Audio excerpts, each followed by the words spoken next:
భూషణమనే గుణము విడిసి రూపము వెలిగించినాము అహంకార గుణము తీసి అక్షంతలు వేసినాము అహంకార గుణము తీసి అక్షంతలు వేసినాము ఇష్టము అనే గుణము తీసి గురుదక్షిణ ఇచ్చినాము నిరాకార నిరంజన నీకు హారతి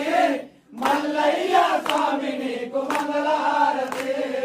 శ్రీధరణి గుణమందలి శివభక్త జన పోషక శ్రీధరణి గుణమందలి శివభక్త జన పోషక మాయతో కాపాడు మాయా శ్రీశైల మల్లేశ నిరాకార నిరంజన నీకు హారతి మల్లయ్య స్వామి నీకు మంగళహారతి